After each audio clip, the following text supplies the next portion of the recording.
Good morning, everyone. I request you to please join by your names only. Don't join by any numbers or any special characters.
Am I audible? Yes, you are audible, Srinivas. Okay. A very pleasant good morning to one and all present here. I, Shahnawaz Syed, a student of second year Information Technology Department, and all the staff and students of GH Raisoni Institute of Business Management, Jalgaon, welcomes you all for this wonderful session on the topic Information Retrieval under short-term training program on machine learning and data science. In this series, I would now like to hand over the mic to Mrs. Sonal Patel ma'am, Head of Computer Science and Information Technology Department, to say a few words. Thank you, Shahnawaz. Just confirm I'm audible. Yes, ma'am, you are. Hello. Okay. A very good morning to everyone. And again, we are joined over here for the excellent, wonderful topic session, that is information retrieval, which is again related to machine learning. Now it's our last day, and really all sessions were very nice, and we have received very good feedback from all the participants. It was really nice to get such feedbacks from all of you. The cultural evening, you all appreciated our student association. Thank you so much for that. I welcome you, Dr. Mansi Radke, ma'am, on behalf of GH Raisoni Institute of Business Management, Jalgaon. I am thankful to you, ma'am, for accepting our invitation, and you are going to spare your valuable time for all of us today. We are very eager to hear the things about information retrieval because it is a very interesting topic, and I should say information retrieval is nothing but it is related to each and everything we are doing with the Googling and everything. So it will be very interesting to hear. Thank you so much, ma'am, for accepting our invitation and sparing your valuable time. Over to you, Shahnawaz. Thank you, ma'am. Thanks for giving me this opportunity. Thank you, ma'am. Okay. Thank you, ma'am, for your valuable words. And now I would like to introduce our today's resource person. Our today's resource person is Professor Mansi Radke, ma'am. She has done her MS in Computer Science at University of Maryland, Baltimore, USA. Her areas of interest are information retrieval and semantic web. She is currently working as an assistant professor in Computer Science and Engineering Department at VNIT Nagpur. So before handing over the mic to ma'am, I would request all the participants to be on mute for the smooth conduct of the session. Over to you, ma'am. Okay, thank you so much. Your name I forgot, Shahnawaz, I think. So yes, thank you so much for that. Ma'am, I would interrupt you. Ma'am, we have almost received more than 700 registrations for this workshop. And after 2 days also, we have received the request from the various participants. And those who are not able to attend the session due to their busy schedule because of YouTube, they are able to view the sessions in their free time. And we have done one thing that we have kept quiz. Whatever sessions all participants are having in a day, based on all these 3 sessions, they have to submit the quiz. So that we have done, and from that we have found out every day's active learner and the top scorers. So that one more thing we have done in the STTP, ma'am. Very interesting, ma'am. Thank you, ma'am, for this information. Okay, ma'am. Over to you. Okay. So shall I share my screen now, ma'am?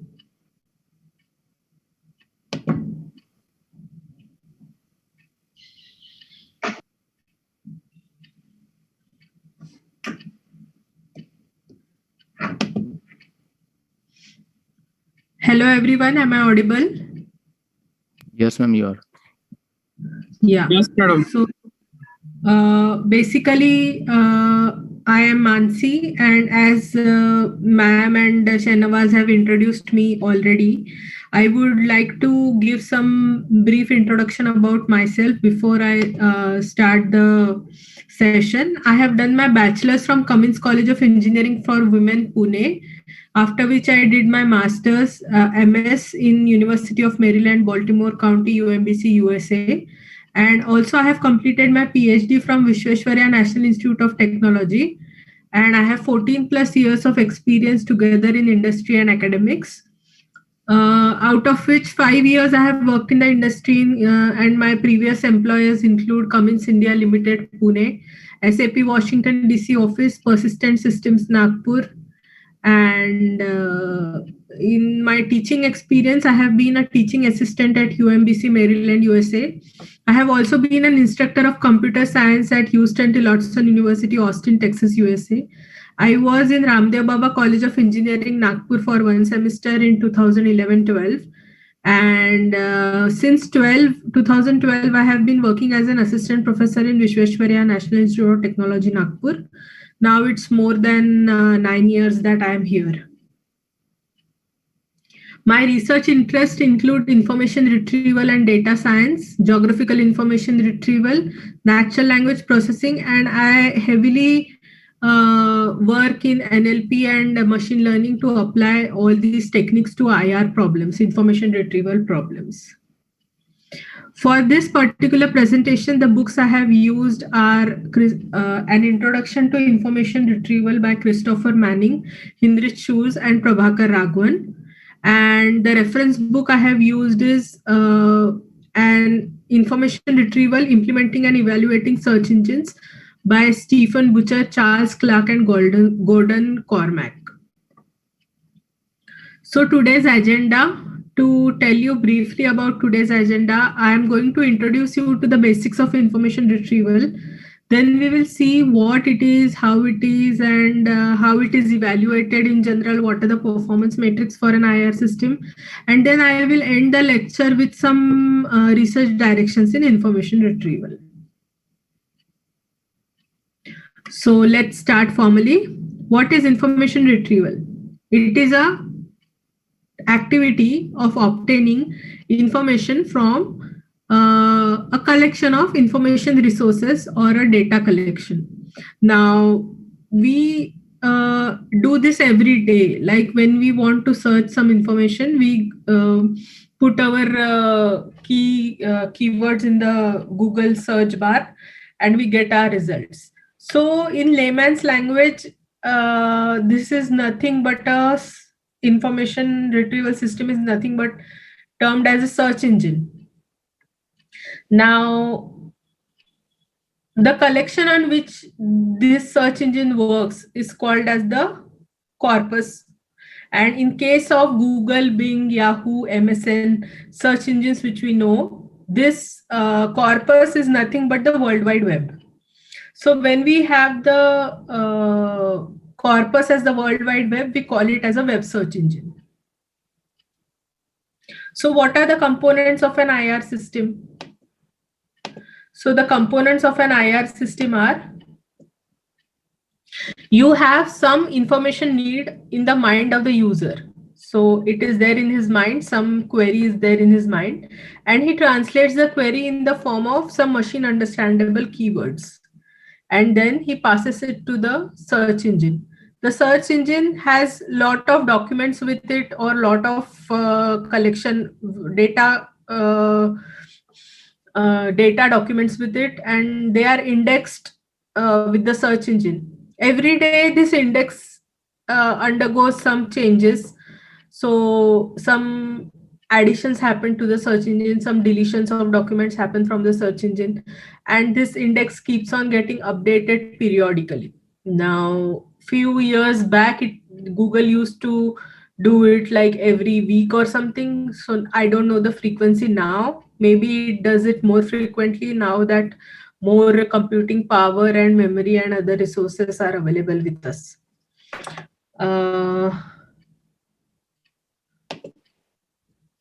So what are the steps in information retrieval? So in information retrieval, the first step is crawling. You need to crawl your corpus, like go through all the documents of your corpus and index them. You need to crawl the World Wide Web to scrape the data and to have all your documents collected at one place. Then you pre-process those documents to extract the contents. Then there is an additional step which is called as tagging. What do you mean by tagging? Tagging can be of any type. For example, if you have a lot of Flickr photos, then you may want to tag them with the location at which the photo was taken. Okay. Other kind of tagging could be geotag.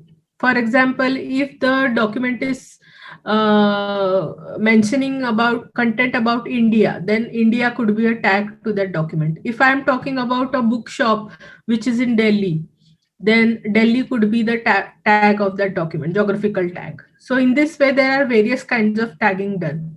And then we have indexing. Indexing is done to help ease the search mechanism. As in a database, we create an index to make the search faster. Similarly, here indexing is done. So the data gets organized in some manner, and then it becomes easy to retrieve the data. Then we do relevance ranking. Now, till all these steps till here are one-time processes. So they are done only once. After this, relevance ranking and displaying the results to the user, these two steps are query specific and are done for every query.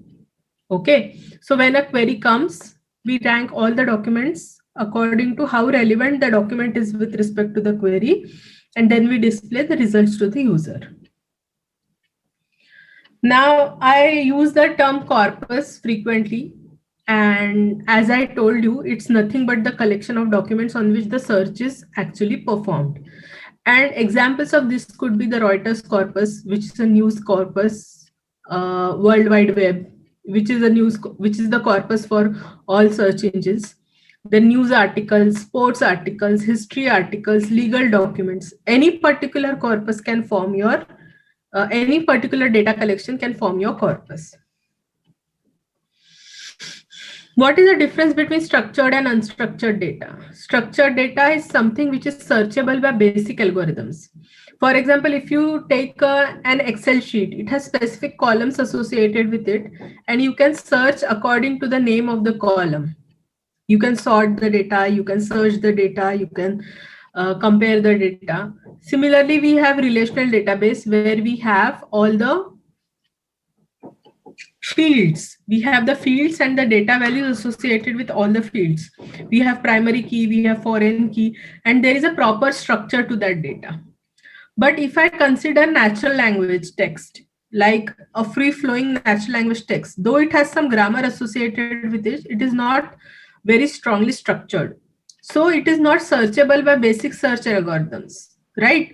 So this kind of unstructured data, which is in the form of natural languages like any language, German, Spanish, English, any Indian language, all these languages are unstructured when you consider the free-flowing text.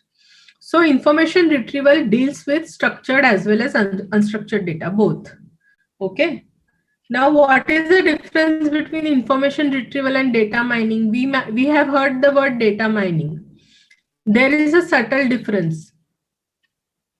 Information retrieval system will retrieve the data in the same format as it is available in the data store. For example, if you have a .docx document in the repository, it will be retrieved as it is and brought up for you.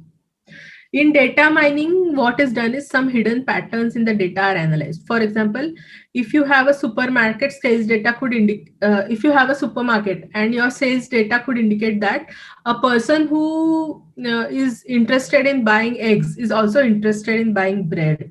So what you can do is, when you get this kind of analysis from the data, you can keep your bread and eggs in the same aisle. So it is like finding out mining out or finding out some patterns in the data and adjusting your business according to its needs.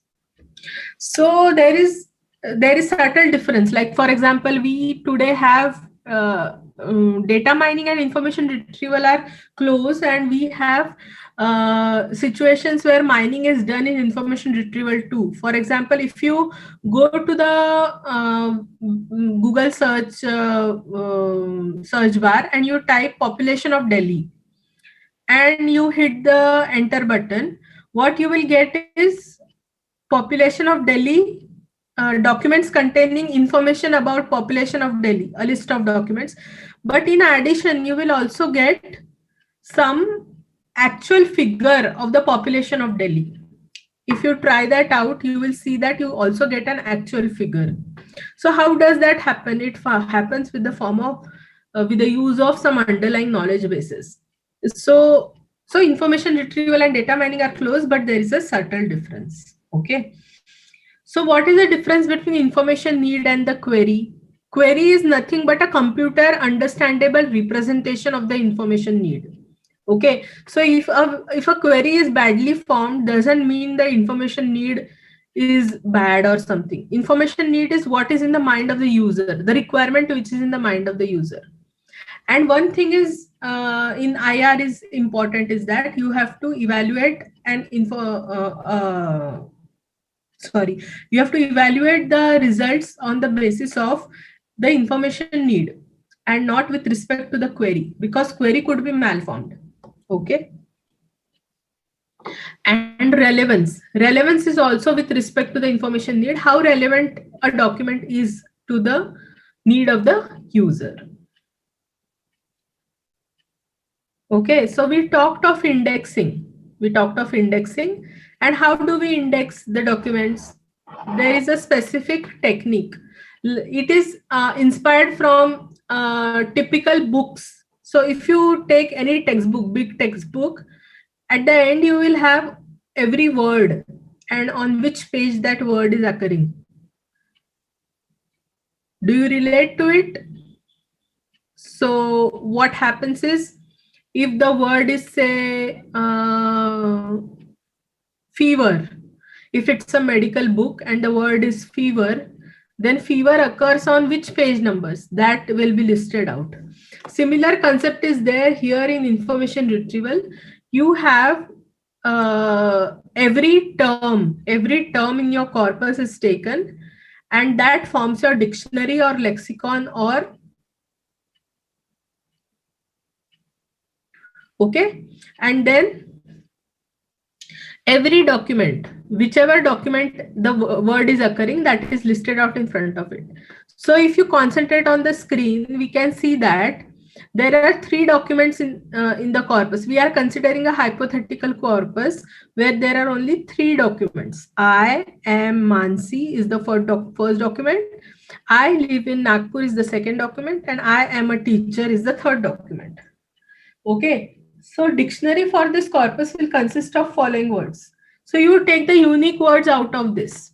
Which are the unique words? I am Mansi.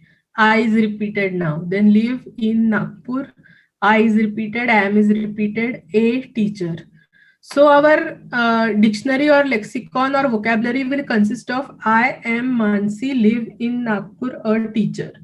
As you can see on the right side of the slide, there are all these terms which are occurring in the vocabulary or the lexicon or the dictionary. And then in front of every word, we can see, for example, am occurs in document 1 and document 3. So am will be written document 1, document 3, and then null. So these are in sorted order. These are in sorted order. Document 1, then 2, then 3. And as you can see, Nagpur is there only in document 2. So only document 2 and then null. So this structure, which consists of term vocabulary plus posting list for each term. This kind of structure where we have the documents is called as a posting list for that particular term.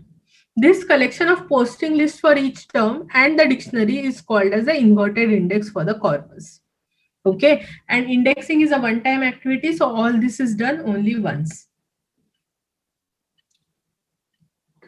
So if we want to draw the inverted index for the following document collection, what we will do is we will pick up the unique words from this collection.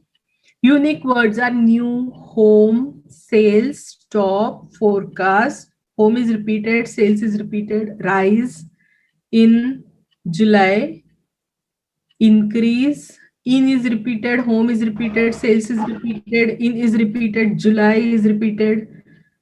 New is also repeated, July is also repeated, home is also repeated, sales is also repeated, and we have price is also repeated. So basically whatever were the unique words, we will write them here. Then one technique, typical technique or practice is we sort these terms in the vocabulary in the form of, in the ascending order of their alphabetically, lexicographically, and then we form the inverted index so that it has a proper format. And this dictionary plus posting list which we created is called as the inverted index, as I already told you. So for example, let us consider sales. Sales is occurring in all 4 documents. So it has the posting list for sales will be 1, 2, 3, 4 and null. Similarly, in is occurring only in 2 documents, document 2 and document 3. So in we have 2, 3 and null. So this is the inverted index. This is another example of inverted index.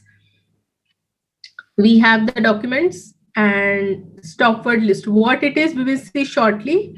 So be patient till we come to this concept of stop word list. But all the terms in the document 1, 2 and 3 are included in the term, and which document they occur in is listed in the posting list. Then we have the term document incidence matrix. Again, we consider the same hypothetical corpus, document 1, 2 and 3. And what we have to do is list out all the unique terms and have columns, 1 column for each document. And if a term is occurring in a particular document, we mark it as 1. If a term is not occurring in a particular document, we mark it as 0. Okay. Now there is another variant of the term document incidence matrix where we have the frequency of the term in the document. So for example, if I was occurring 3 times in document 1, instead of 1 0, I would put 3, right?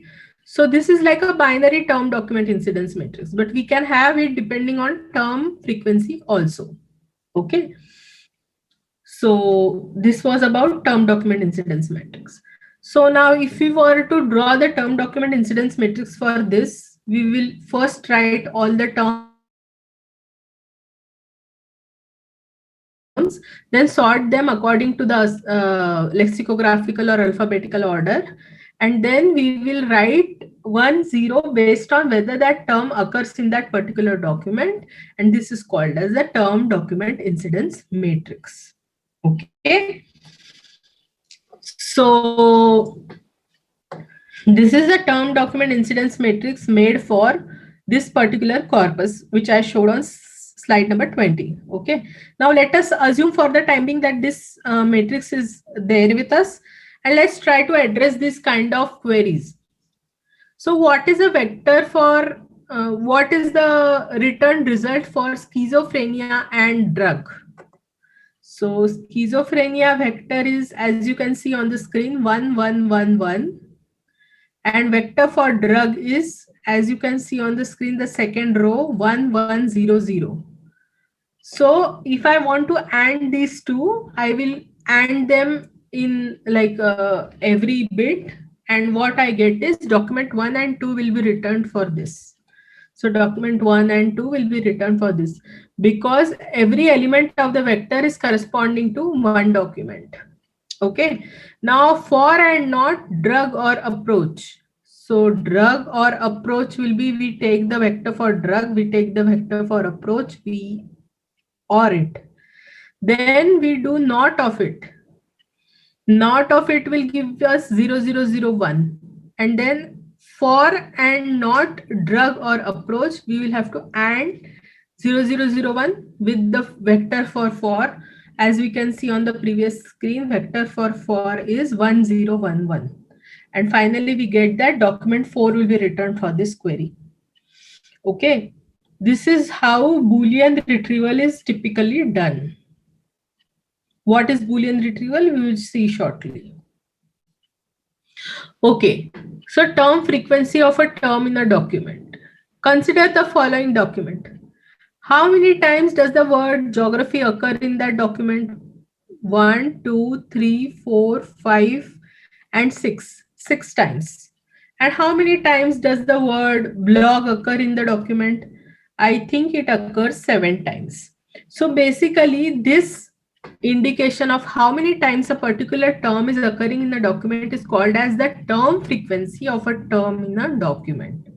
So term frequency is related to a term, and it is with respect to a document. So the term frequency of a term in one document might be different, in another document it might be different. Another important fundamental concept is about the frequency of a term in a corpus. What do you mean by term in a corpus? Suppose you have 100 words where cat appears 3 times. Okay. Out of the 100 words, document containing 100 words, we have cat appearing 3 times. So the term frequency for cat is 3. And out of 10, and suppose we have 10 million documents and cat appears in 1000 of those, then the document frequency of the term in the corpus will be 1000. Now it is, in simple words, what I can say is number of documents in the corpus which contain the particular term. Okay. So for example, if I consider a word the, it will occur in almost all documents. So it will have the term document frequency equal to the number of documents in the corpus. So stop words in English and the concept of stop list. What do you mean by stop words?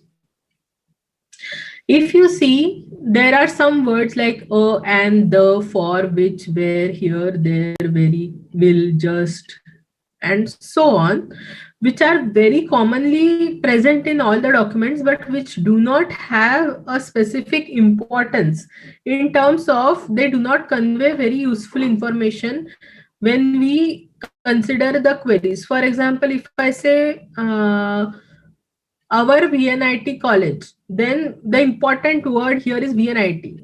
The next important word is college, but our is not that important. Any other query which contains this and this. So I need not search for and will occur in every document. So in this way, stop words are words which occur in most of the documents and they are not that important and we can ignore them. And so the algorithms ignore these kind of stop words, and the list of such words which are stored in the programs generally, so that it enables the algorithms to ignore those words. It is called as a stop list. And this is a typical English stop list shown on the screen. Okay, it is a typical English language stop list. Okay, now we come to a very important concept in information retrieval, the term frequency inverse document frequency model. Okay, the term frequency we already saw that it is the number of times the term occurs in a document. Document frequency is what? Document frequency is number of documents which contain the particular term in that corpus. So term frequency is with respect to a document and document frequency is with respect to a corpus. This is the subtle difference important difference which you have to remember.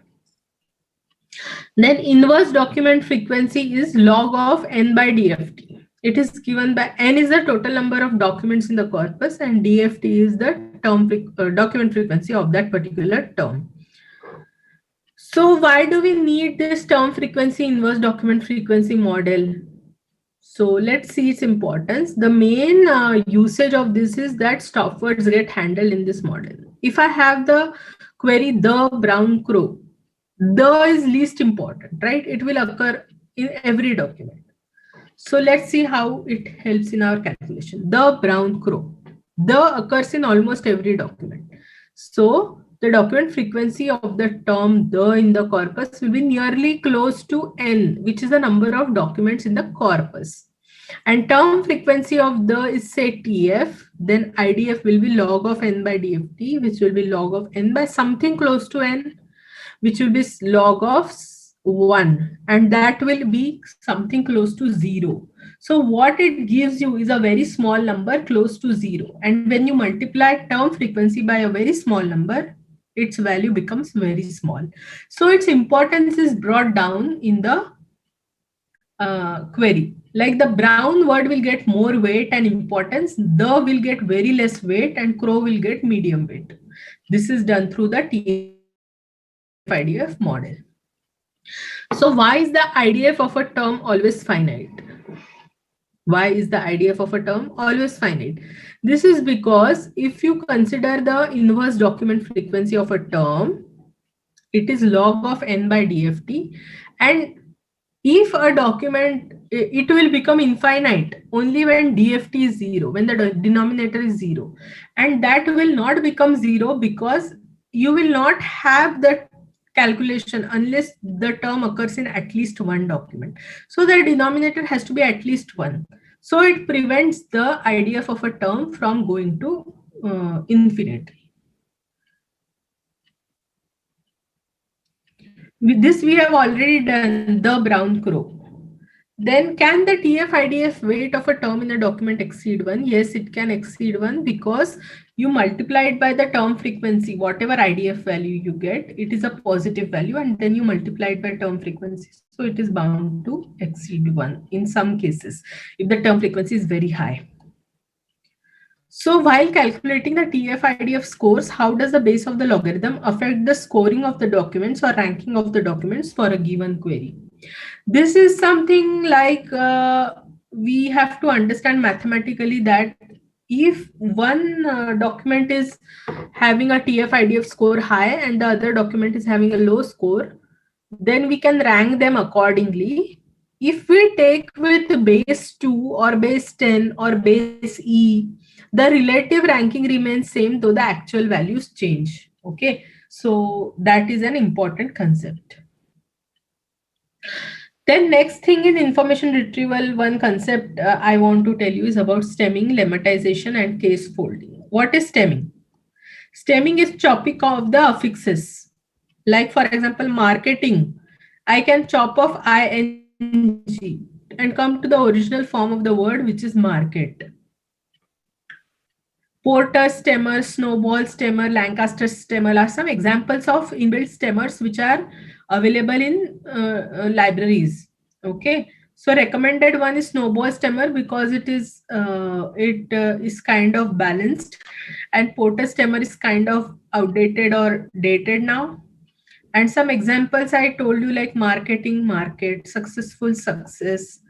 Then we have case folding. You bring down everything to lowercase so that you can match in the document. So next is lemmatization. What is lemmatization? Lemma is the original form of the word, and instead of chopping off just the affixes like manually or mechanically, it goes to the root form of the word. Root form as in, we have some examples of lemmatizers like NLTK, text block, spaCy, and core NLP, and we recommend spaCy. It is a good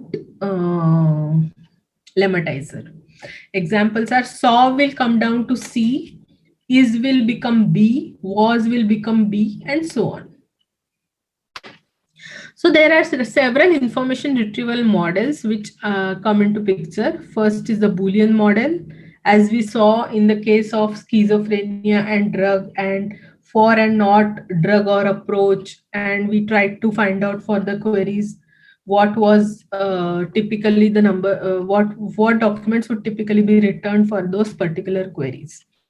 Then we have the vector space model, wherein we have every term in the vocabulary, it acts as one dimension in the high dimensional space, and then we represent the vector accordingly, and then the query is also represented in the high dimensional space, and we calculate the angle between the query vector and the document, each document vector. And the smaller the angle, the higher the cost value, the higher the relevance. Okay, so we'll see this vector space model in a short while. I told you in brief. Then we have the probabilistic model, which is based on the probability ranking principle, which states that the number of the more the probability of a document being relevant to the query, and if we follow that order and rank the documents for the user, the effectiveness of the system to the user is likely to be maximized. This is the probability ranking principle, and the entire probabilistic model is based on that. Then we have language models, and finally we come to our first basic model, that is the Boolean model. So what happens in Boolean model is either a document is returned or it is not returned. There is nothing like less or more. So basically the queries are formed with the help of and, or, and not operators. This is not practically used, but it was one of the first model which came into being. There is no ordering of the results. The document is either relevant or not relevant. So there is no ordering because there is nothing like more relevant or less relevant or anything of that sort. There is no degree of relevance. All the documents have the same rank with respect to the query. And only way to change the output is to reformulate the query. Okay.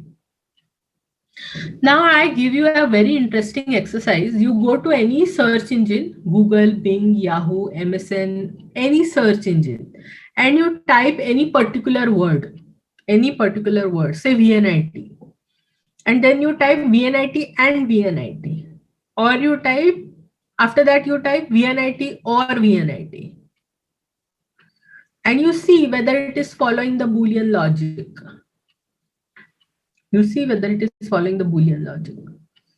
What should happen is, and query should have less number of results, or query should have more number of results.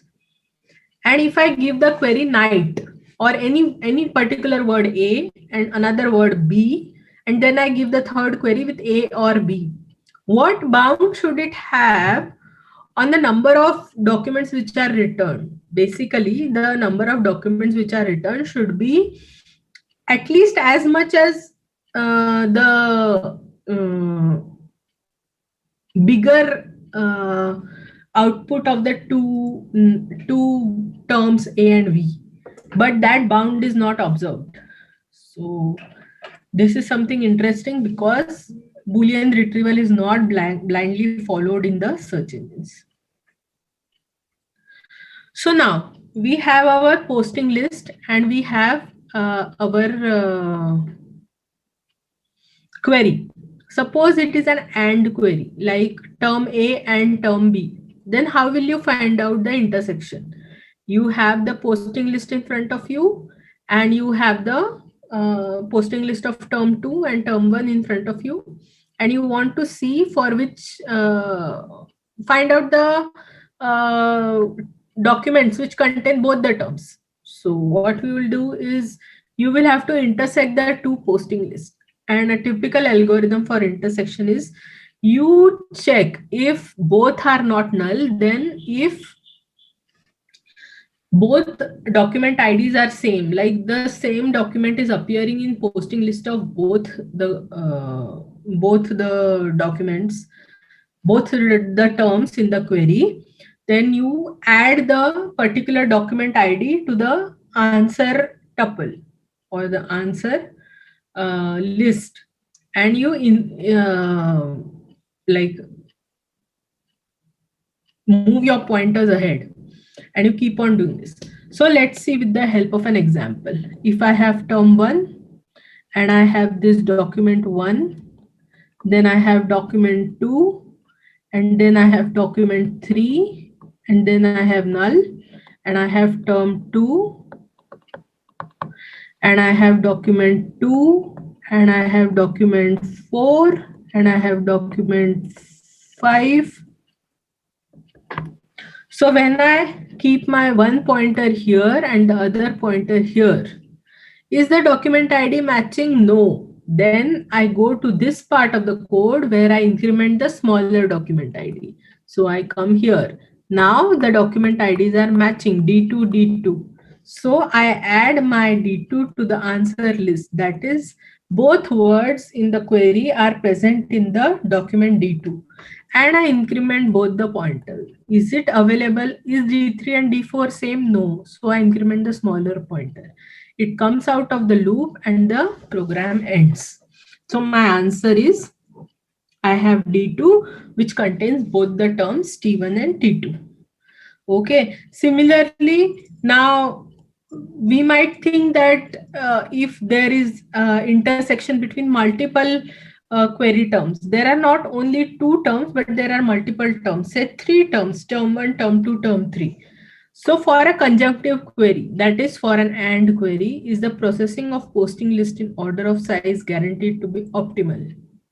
Okay, now it seems practically that it might be optimal. So if I have 1, 2, 3, 2, 3, 4, 5, and the term 3 list is 10, 11, 20, 30, and 50. Actually, if I see if I AND term 1 with term 3 and get a null, immediately I don't need to do anything further. I know that the answer is a null set. But if I want to go by the size or order of the posting list, then I will AND 1, 2, 3 with 2, 3, 4, 5. I will process the algorithm. I'll get 2 and 3 as the answer. And then I will AND it with term 3 to get a null set. So this is a counter example proving that we need not have the conjunctive query processing in order of size, giving an optimal answer. So like we saw the posting list intersection for an AND query, we can also see the posting list intersection for a union or an OR query. So this is the algorithm. It's simple. Just that we have to check if the document IDs are same, we add it. Otherwise, if document ID of P1 is less, then also we add it and increment P1. Otherwise, we add P2 and increment P2. And then at the end, we need to write 2 loops which just process the remaining part of the posting list so that the entire list gets exhausted and the correct or output is given to us. Now we are talking of posting list intersection. There is also intersection with skips. I will cover this shortly in the interest of time. This is the algorithm which is there in the book. However, I will just introduce what is a skip pointer. A skip pointer is this green pointer which is introduced in additional to the normal pointers which are there in the posting list. These are then processed and at how much length do you place these pointers? These are placed if P is the length of the posting list, then they are generally placed at root P length. Okay. And then we have algorithm for accessing, like you keep on skipping you keep on accessing the skip pointers till the point your value of the posting list element is less than document ID is less than the document ID which is pointed to by the other posting list. So this is what I covered in short. If you are interested, you can go through this algorithm from the book. And then we have the concept of positional positional index. What is positional index? In positional index, along with the document ID, you also have the position at which the term is stored. For example, how do you read this? The word to occurs so many times, 993427 times, and out of which it occurs 6 times in document 1, 5 times in document 2, 5 times in document 4, 2 times in document 5, and 3 times in document 7. And in the angle brackets, it tells at how much, at what positions in the document it is occurring. So a typical advantage of having a positional index is that you have to, it enables the search of phrases. So for example, if the word is to be, phrase is to be. So if 2 occurs at position 7, in the same document, B occurs at position 8, then it means that the phrase to be is there in that particular document. This is another examples where we have fool's rush in. So you have to check if the document ID matches, you check the positions are consequence, positions are one after the other contiguous, then you say that the phrase is present. So what are the disadvantages of Boolean retrieval model? Boolean retrieval model gives counterintuitive results for certain types of queries. For example, if I say A and B and C and D and E, it will give very less number of documents and very low precision and recall, and the size of the output either becomes too large or too small depending on how you are ANDing or ORing. There is no ranking, everything is at the same rank. Okay. And it is difficult to give weighting to the documents, and it also difficult to perform relevance feedback. What is relevance feedback? We will see after some time. So as I told you, vector space model, I told you orally, but let's see with the help of a diagram now. So if there is a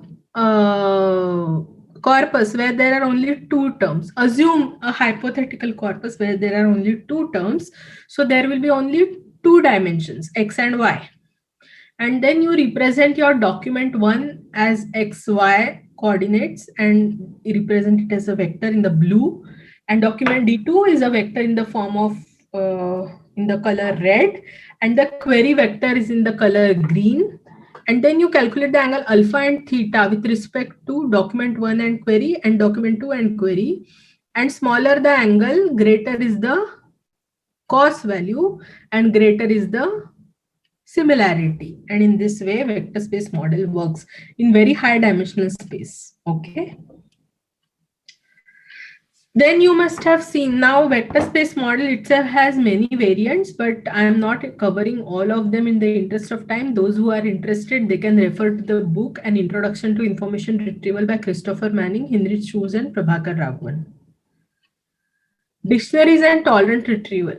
So when you type, so here you can see information retrieval, I have typed the spelling of retrieval wrong. It's R-E-T-R-I-V-A-L. Instead of RETRIEVAL.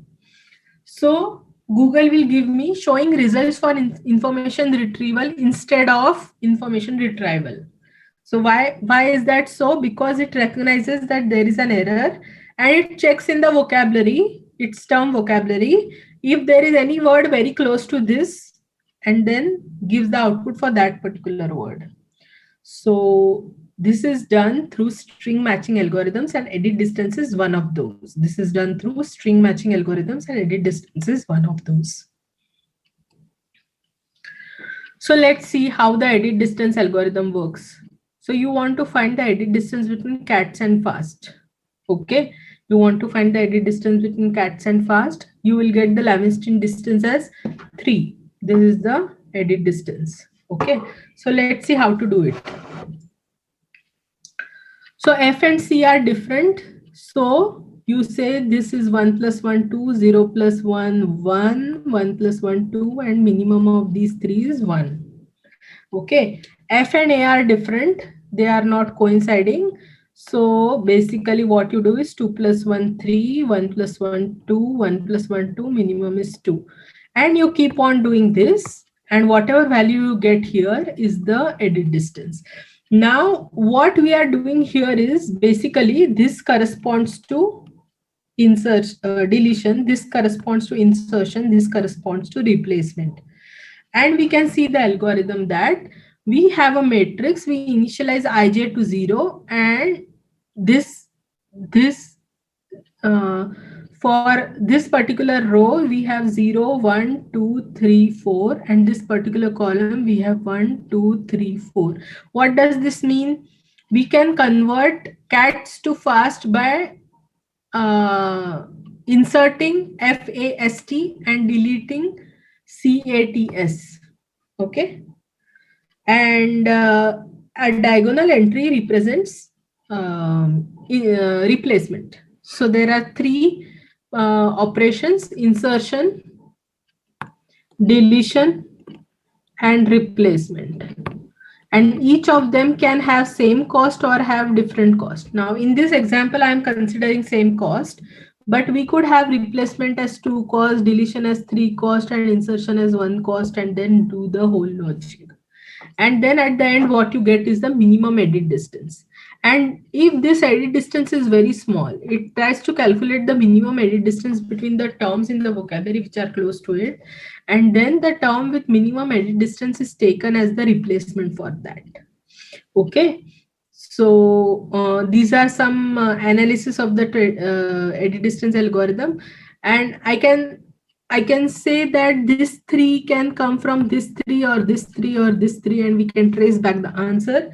So you can see here that the insertion is represented as a leftward arrow, the deletion is upward arrow, and replacement is diagonal arrow. These 3 are the important interpretations of the edit distance algorithm, and we can trace back our answer. For example, inserting I, deleting XE, deleting C, and replacing U by N, we get the final answer. When we want to change intention to execution to intention. Okay, so another example of an algorithm which is used in pattern matching is Knuth-Morris-Pratt algorithm. And if you are really interested in this algorithm, it's a very beautiful algorithm, and it works in the complexity, linear complexity, never backtracks on the input string. And I would point you to the book Cormeth for reading this. If time permits, I can show you some video on this Knuth-Morris-Pratt algorithm, but I'm not sure how much time we have. So this is about Knuth-Morris-Pratt. Then we have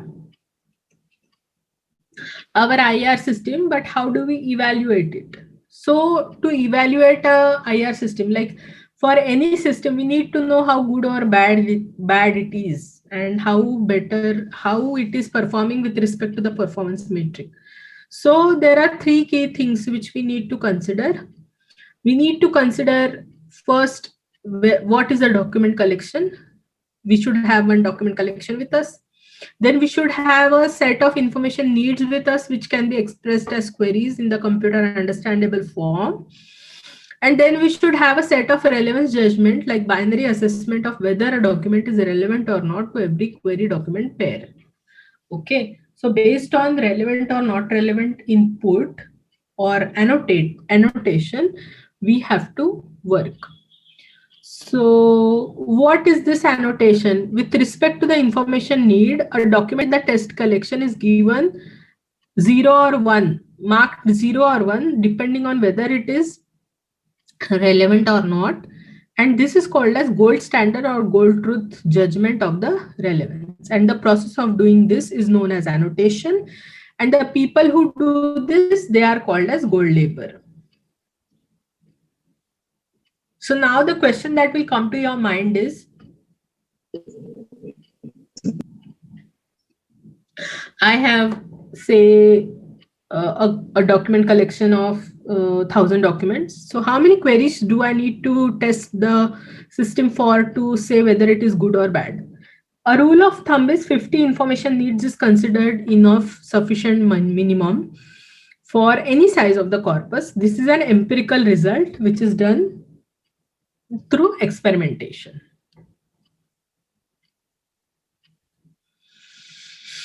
So then we have a development test collection, which also is like to tune the parameters. Okay, it's typically used to tune the parameters so that we can use that on the test collection. Okay, so let's come to the main part. How is an IR system evaluated?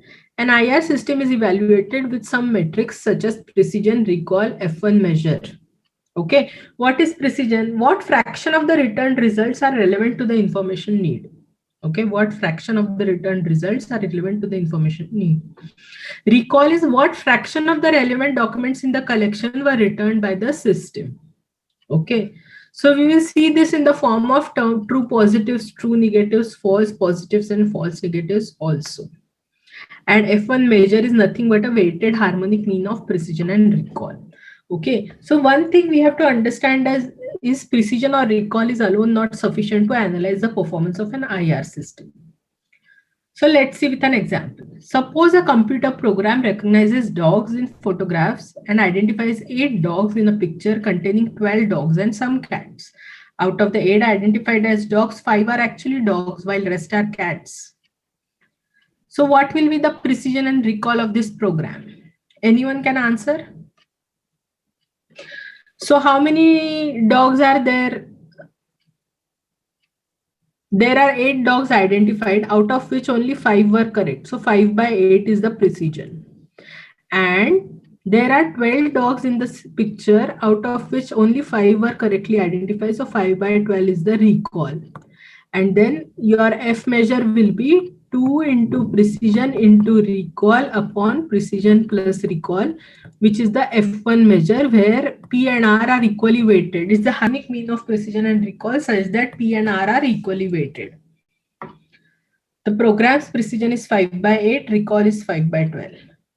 So when a search engine returns 30 pages, only 20 of which were relevant, while failing to return 40 additional relevant pages, what is the precision of the system and what is the recall of the system?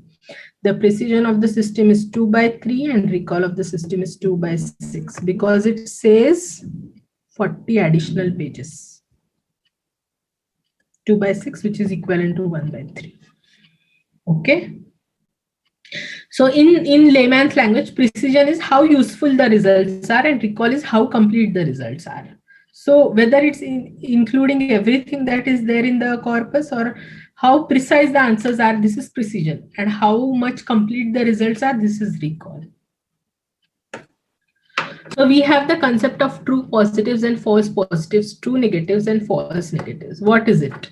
So suppose a system is, we have our annotation and we have our system output.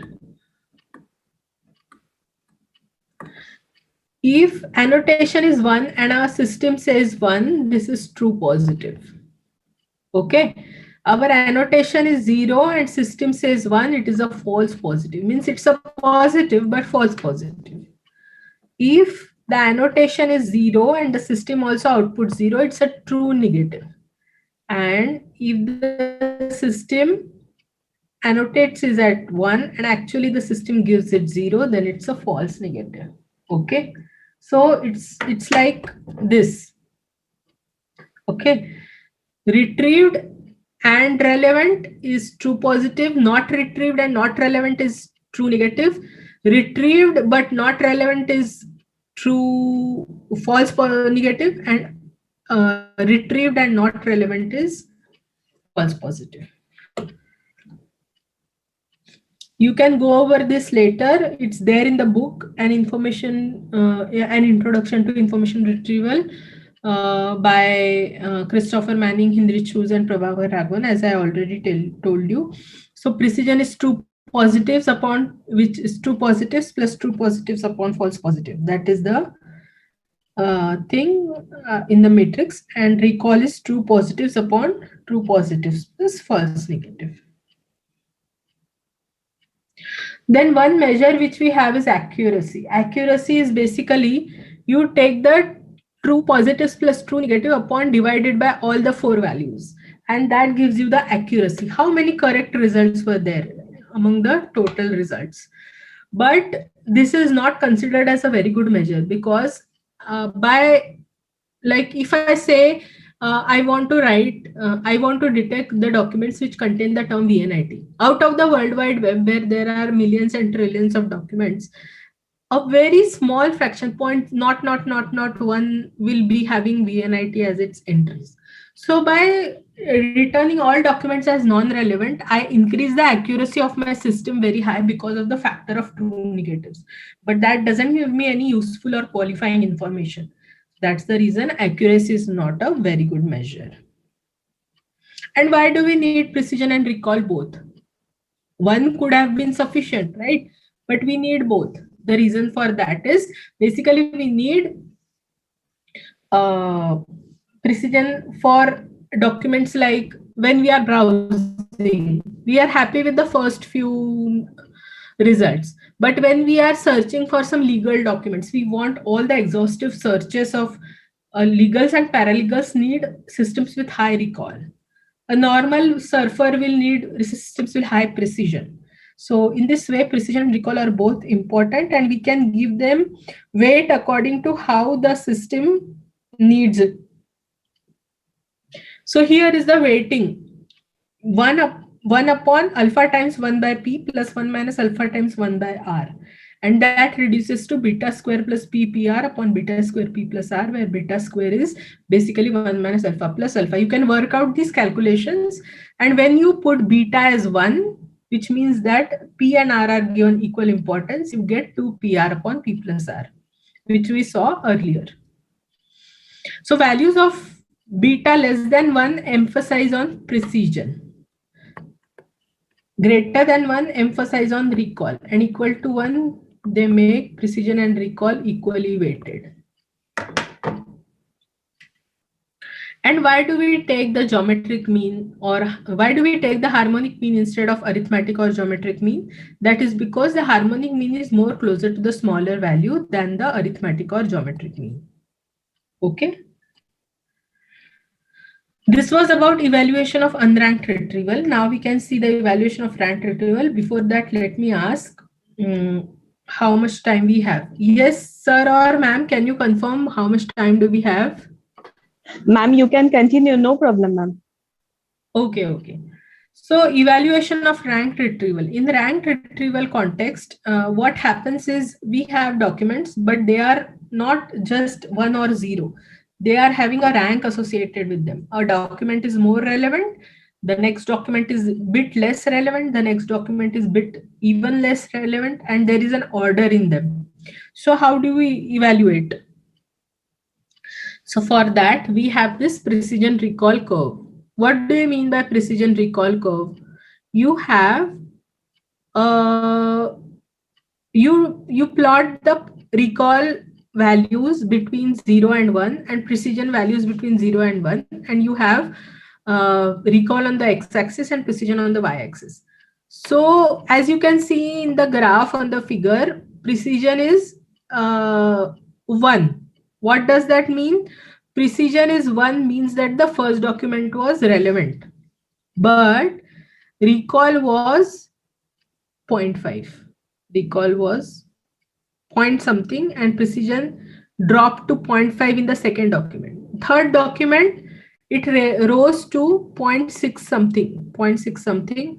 Then again a relevant document. So this indicates a relevant document. When there is a drop, this indicates a non-relevant document. This indicates a relevant, this indicates a relevant, this is not relevant, this is relevant, not relevant, this is relevant, this is relevant, and so on. So when you go down, it's not relevant. When you go up, it's a relevant document. And why do you get this sawtooth curve? You get this sawtooth curve because the moment you get a relevant document, you are fine. Precision is 1, recall is 1. Next document you get not relevant. Your precision drops to, precision remains 1/2, it drops to 0.5 and recall remains same. Recall doesn't change because there are same number of documents which have been retrieved till now. So that's why it drops like in a straight line, and that's why you get a sawtooth curve. Okay. So this I will skip in the interest of time. So the only measure by which we can calculate the mean average precision of a system is by considering the only measure by which we can compare two IR system is by the metric of mean average precision.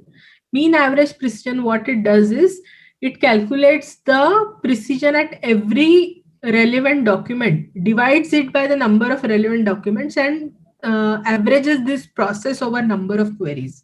So how that is done, let's see. Okay, how that is done, let's see. So suppose there is one query, there are two queries, and you have N, R, R, R, N, and here you have N, N, R, N, R. Okay, so what is the precision at this?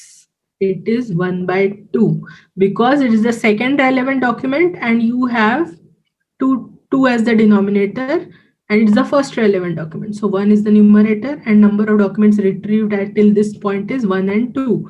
So 1/2 plus here 2/3 plus 3/4 plus nothing. So close this bracket and divide it by number of relevant documents 3, and you have one more such query. So you do 1/3 plus 2/5. This will be 2/5. This will be 1/3, and divide it by 1/2 because there are two relevant documents, and you add these two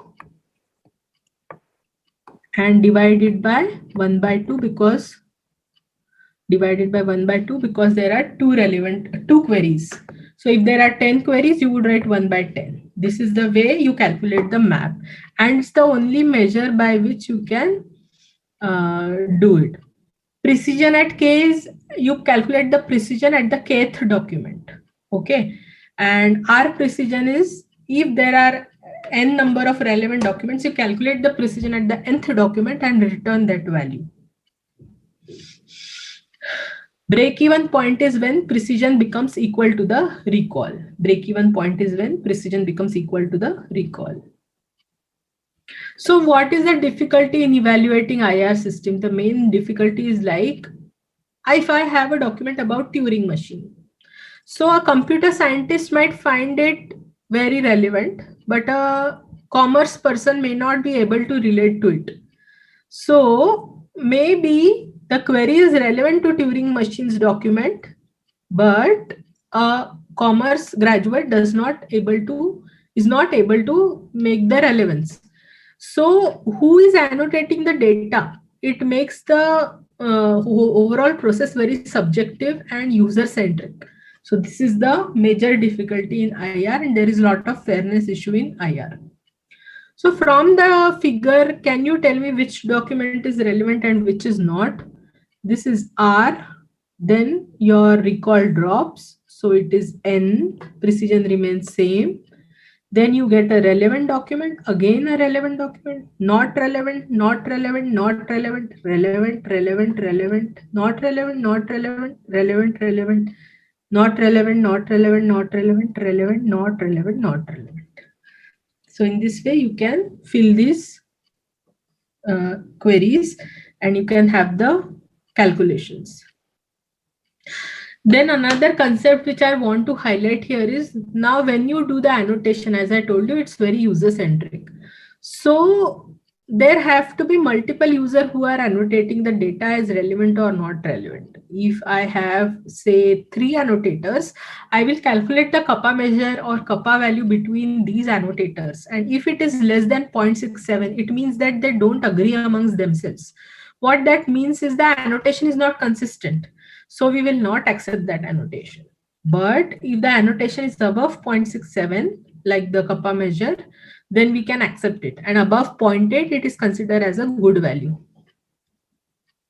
This is the calculation of kappa statistics. It comes from social sciences, history, geography, and social sciences. It's not, it's a mathematical technique.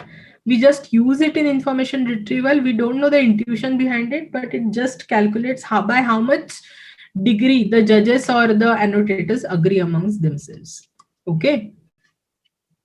Then we also have relevance feedback in information retrieval. What do you mean by relevance feedback? Relevance feedback is simply like user issues a query and the system returns its initial set of relevant results. Okay, the user issues a query and the system returns an initial set of relevant results. Then the user will mark, okay, document 1 was relevant, 2 was relevant, 3 was not relevant, 4 was not relevant, 5 was relevant. Based on this, the query is reformulated by the search engine, and then we get the revised results. The user again marks, and this iteratively continues so that at the end, the user is satisfied with the results. But this process is very much a failure technique in IR. That is because users are very lazy to give feedback. How many times in Zomato do we give feedback, or in Uber, Ola do we give feedback? Unless it blocks us from proceeding further for the next booking, we don't tend to give the feedback by remembering it and giving it. So that's the reason information retrieval relevance feedback system has been much a failure technique. So for calculating the relevance feedback, we have this Roche algorithm where we basically have an original query, and then we have the set of relevant documents, set of non-relevant documents, and we try to move the query towards the centroid of relevant documents and away from the centroid of non-relevant documents. This is the main concept. And then these are the mathematical details which you can look up later. So you can see here the revised query is more close to the set of relevant documents than to the set of non-relevant documents. That is the basic idea.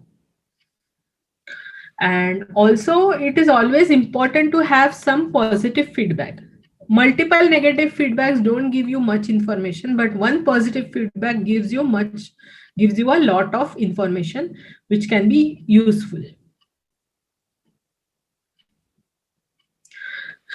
So what is pseudo-relevance feedback? In pseudo-relevance feedback, what you do is you simply return the top few documents relevant, and that is taken as the relevant. So for example, if I say top 5, then first 5 are taken as relevant and the calculations are done. So that the user need not tick mark which is relevant and which is not.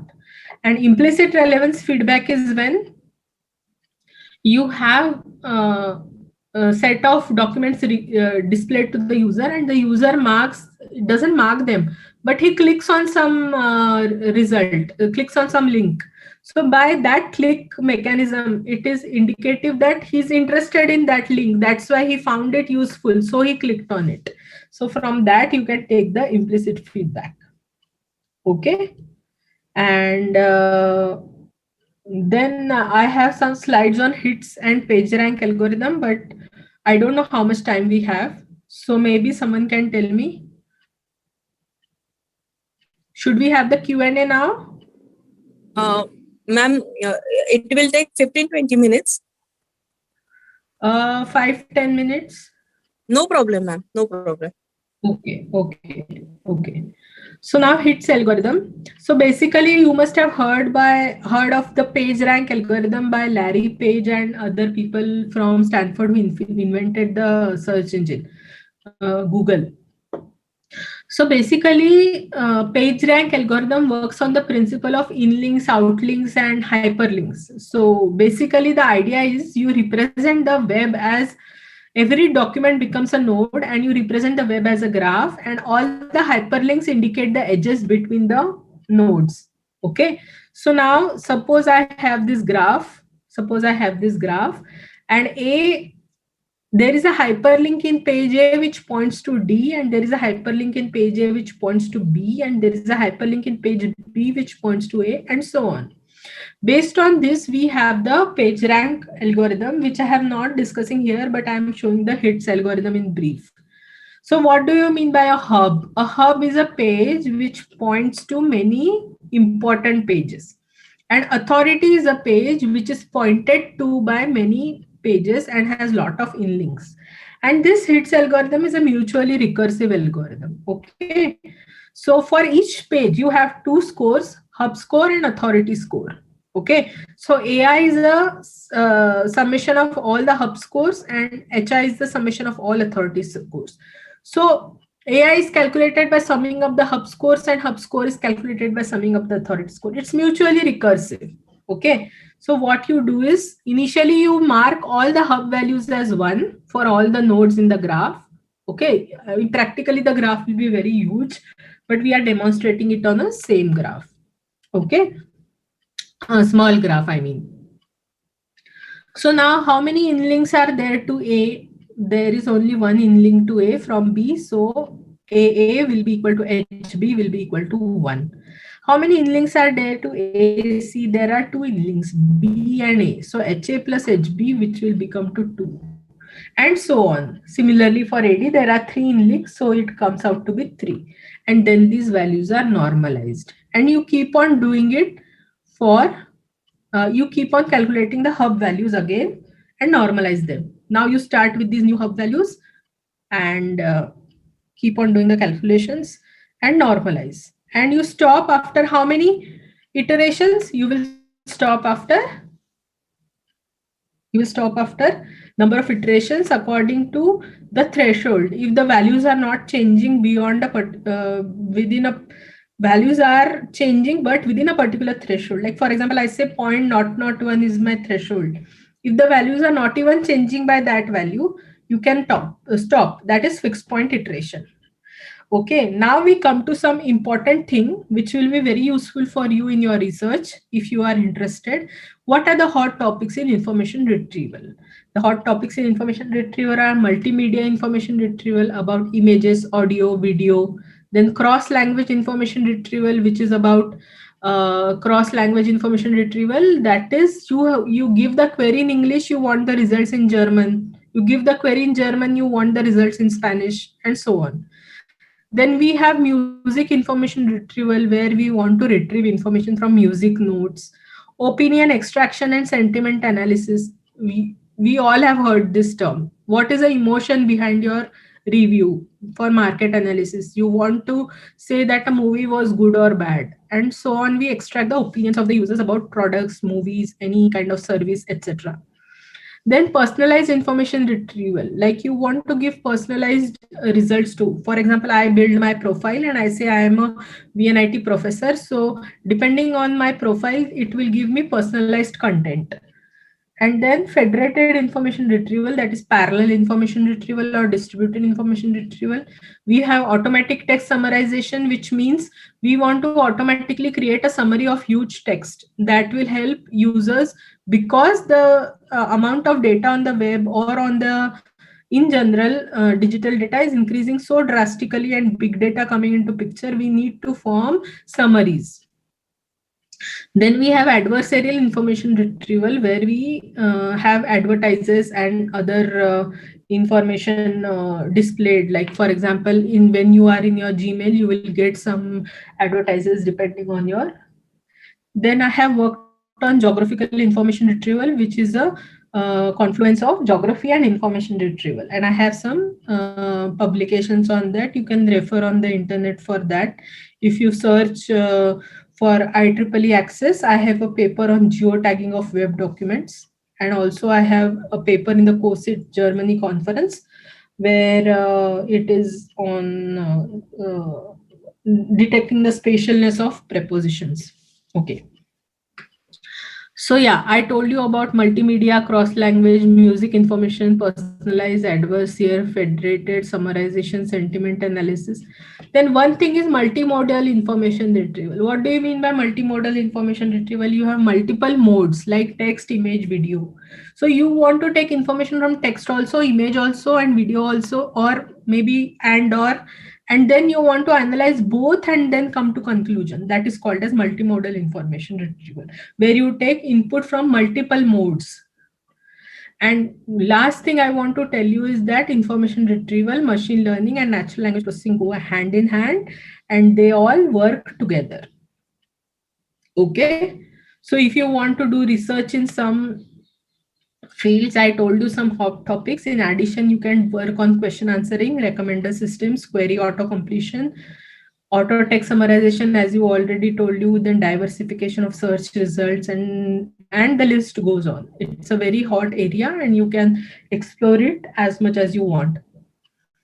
Thank you for your patient listening. Any questions? And before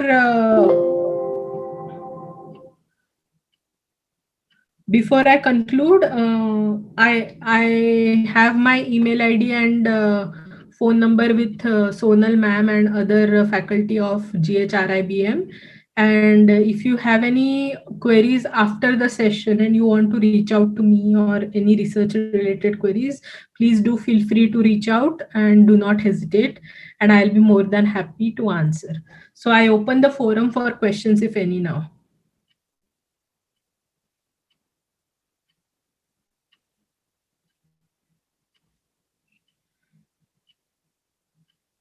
So if anybody wants to ask any questions, he or she can put it in chat box or can unmute themselves for the same. And we are having some questions in chat box. The first is, does Google retrieve the impact of IR on the web?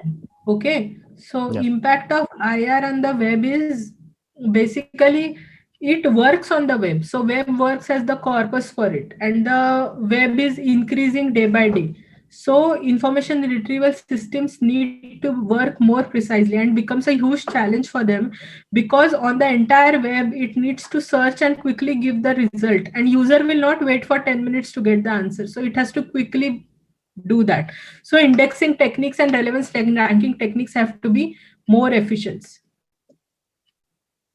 How can a document have a frequency? A document can have a frequency because it is the frequency of the document in the corpus. How many documents contain that particular term? That is the document frequency of a term in a corpus.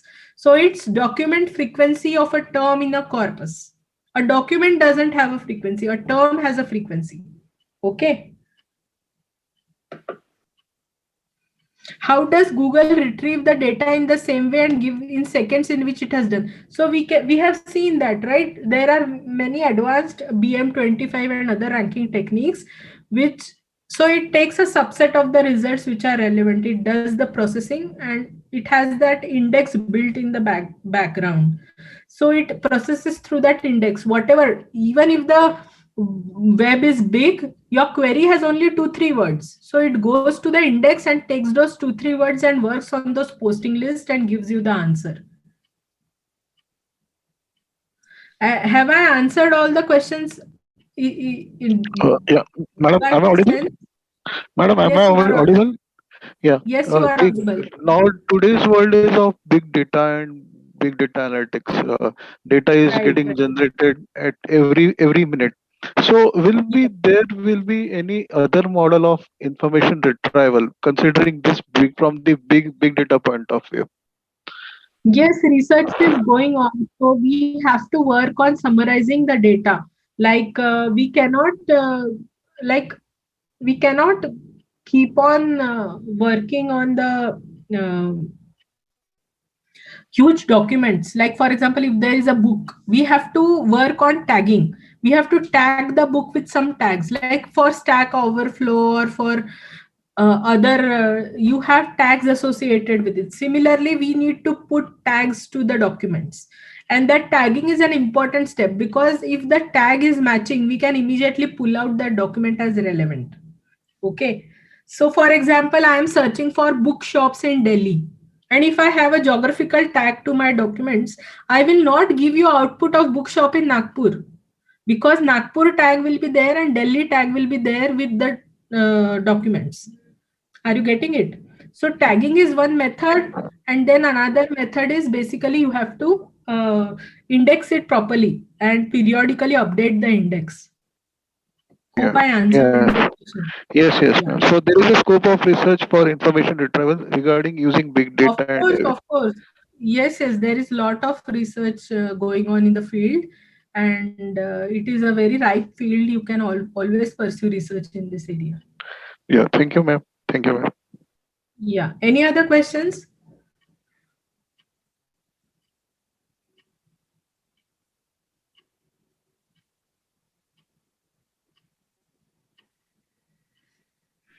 So I think all the questions are over now. And so last but not the least, I would like to thank our special guest, Mansi Radkar ma'am, who despite of her busy schedule has found time to grace this session with her valuable knowledge. And I also express my heartfelt thanks to Mrs. Sonal Patil ma'am and all the coordinating members of CSITA for taking one more